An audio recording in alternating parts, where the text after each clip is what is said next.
this is going to be a bread machine video, and I'm going to walk y'all through it. I've got 3 little condiment cups here. One's for sugar, one for salt, and one for yeast. I'm using American all-purpose flour,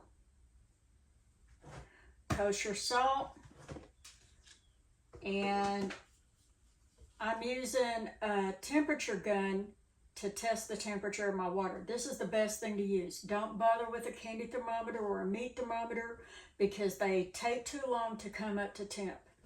This one is instant.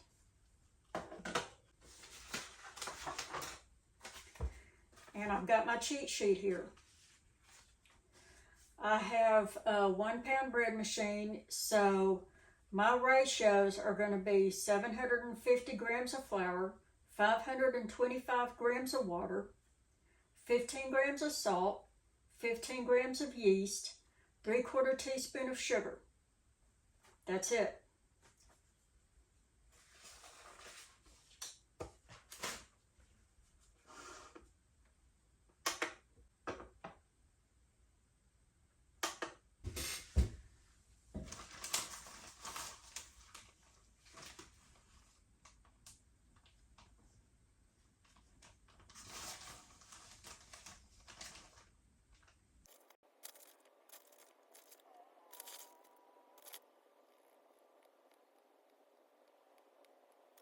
That's enough flour for a 1 pound loaf.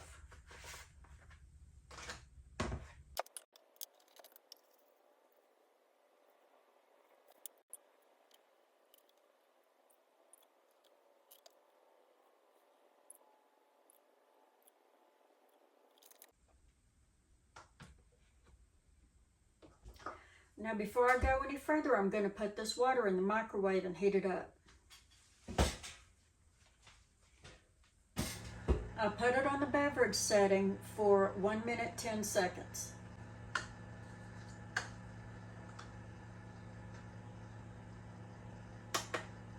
I'm using kosher salt for this recipe, and while my water's heating in the microwave, I'm going to measure out my salt.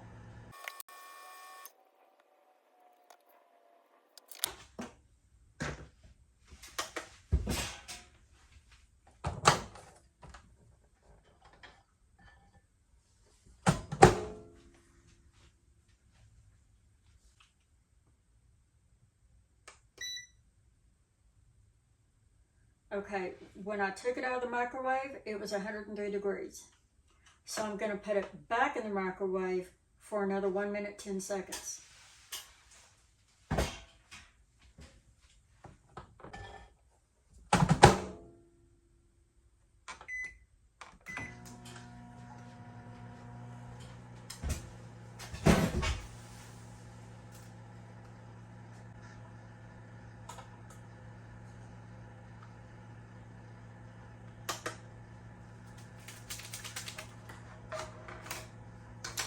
It's just as important to measure your yeast in these packages as it is to measure all of your other ingredients.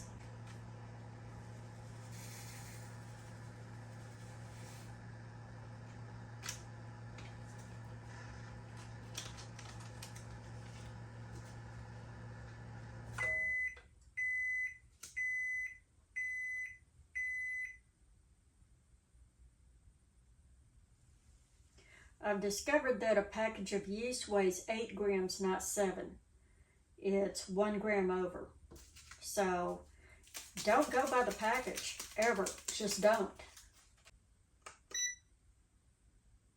Okay, the water coming out of the microwave for the second time is 126 degrees.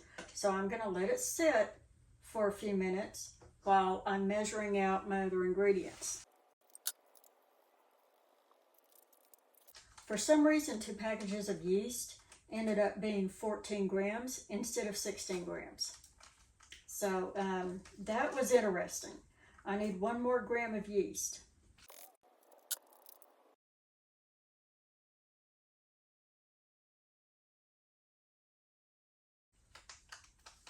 Okay, now if you have to open another package like I did to measure out enough yeast, it's okay if you have to open another package to measure out the amount of yeast that you need. Just do what I did and put one of these clips on your package.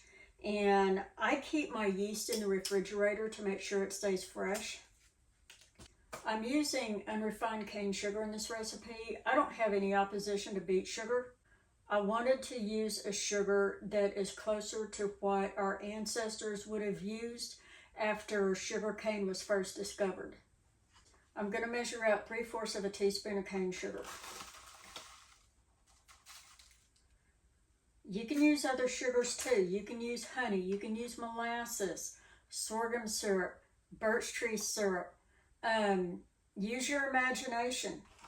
I might try that sometime and see how different sugars affect the flavor of different breads. I think it'll be interesting. This sugar is only intended to feed the yeast.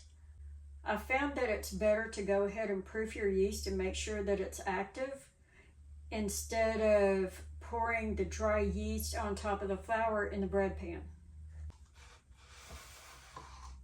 So I'm going to check the temperature of this water again, and I'll show y'all how accurate this is.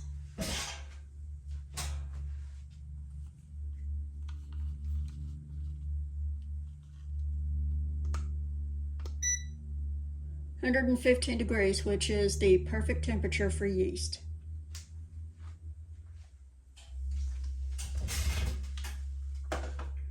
So I'm going to take some of this water that I'm going to use to mix up my dough, and I'm going to pour it into this measuring cup.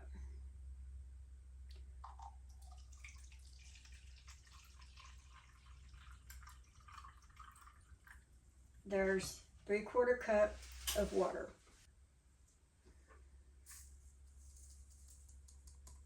The sugar goes at first, and I like to use a mini whisk for mixing up my yeast water. You want to dissolve the sugar first.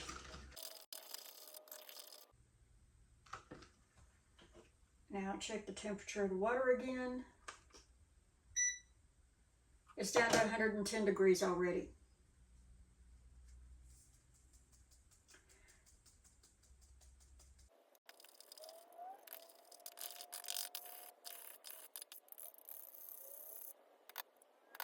Now I'm going to let that yeast form a raft while I'm mixing up my flour.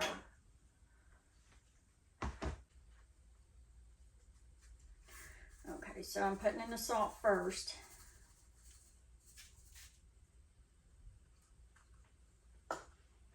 And I'm just going to mix the salt in with the flour by hand.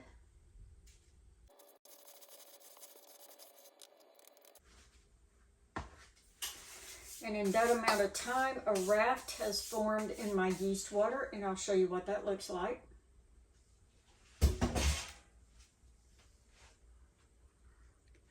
You can see the foam on top. And if you'll look, there's the raft. The water's down here, the raft is up here, and this yeast is active. You can see teeny tiny bubbles in this raft. That's how you know your yeast is alive and it's not dead. So now I'm going to pour the yeast into the flour. And with the remaining water, I'm going to clean out this cup.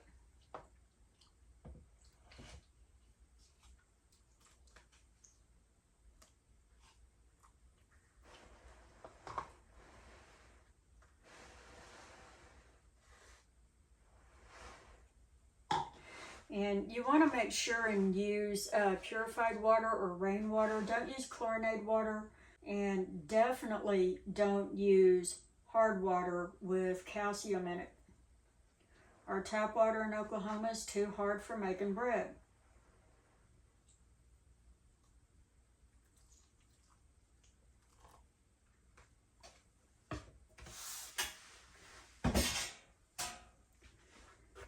Y'all see the bubbles on top of that flour?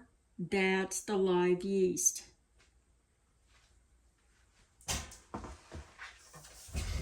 Now I'm going to take my dough scraper and I'm going to fold the flour and the yeast and the water together.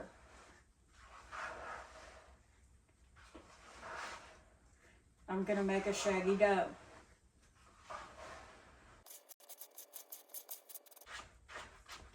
I'm doing this because it's easier on the bread machine. The bread machine, it's going to mix your bread a little bit, but it's going to knead it more than it mixes. And I found that your bread is more thoroughly mixed when you mix it by hand before you put it in the machine.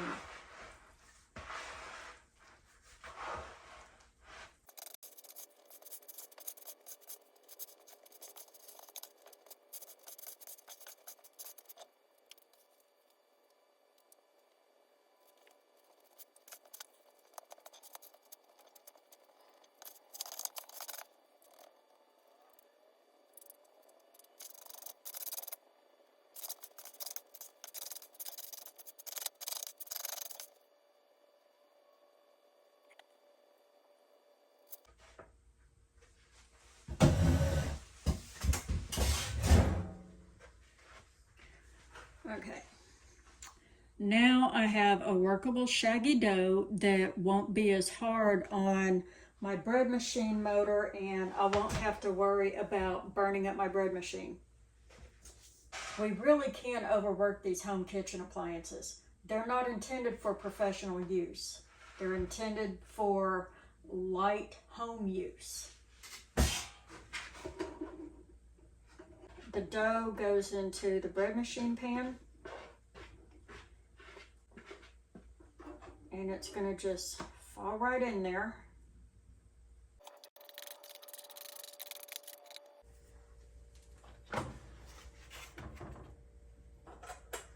Okay, so now the bread pan goes into the bread machine, and you want to make sure the clamp on that extension is facing you.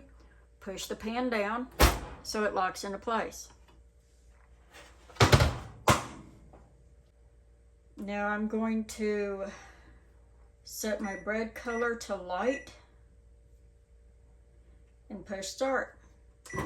It'll be ready in 4 hours and 10 minutes. Now you want to make sure and put on some oven mitts. I'm wearing my welder's gloves because I already know this bread pan is going to be hot.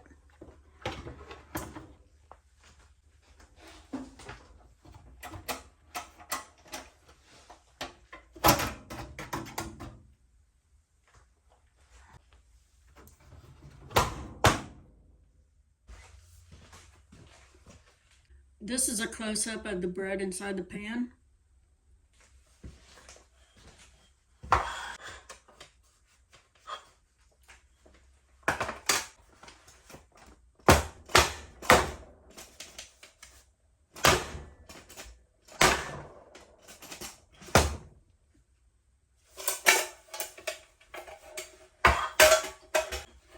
And if everything works out right, you should be able to just knock it on the counter a few times, and the mixer should stay attached to the pan. Sometimes it gets attached to the bread, and that's okay. It happens.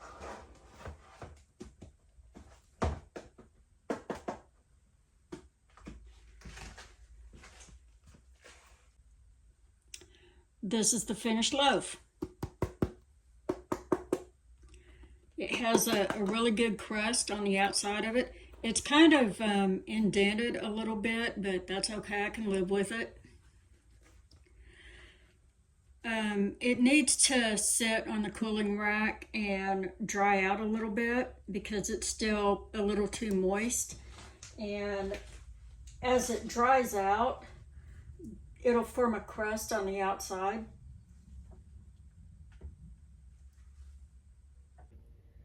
My bread's done, and the importance of letting it cool off is so some of the moisture inside the bread can evaporate and you're going to get a better crust. I mean, you can hear it.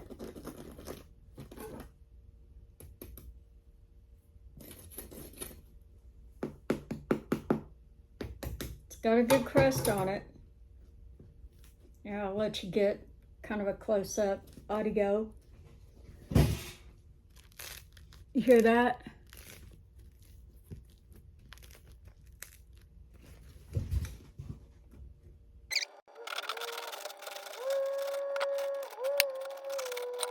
Okay.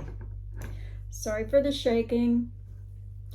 And you can see a hole inside of my bread. It goes all the way past, it goes to about right here. And that's because all of the gas wasn't released during the degassing process. It doesn't affect the quality of the bread. You can just cut it off right up to that point. I mean, you're not obviously going to be able to make a sandwich out of it, but it's perfectly fine for eating. And really just listen to that crunch.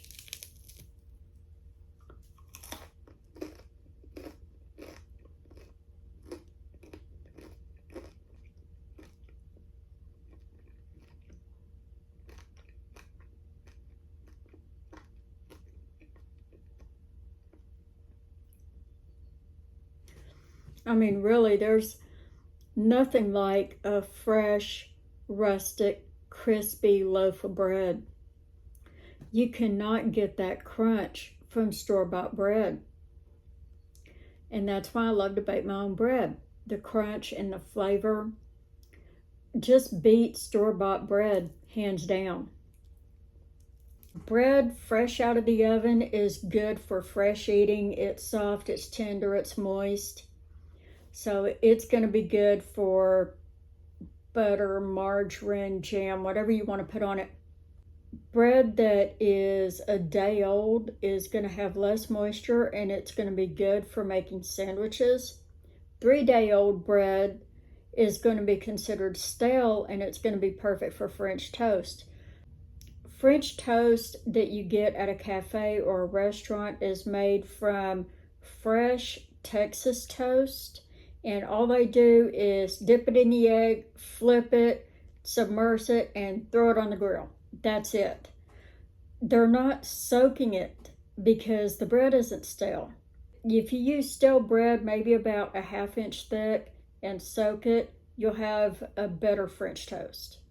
So anyway, I'm going to finish eating this bread. I'm going to enjoy it. Y'all have fun with your bread machines, and I'll see you later. Bye.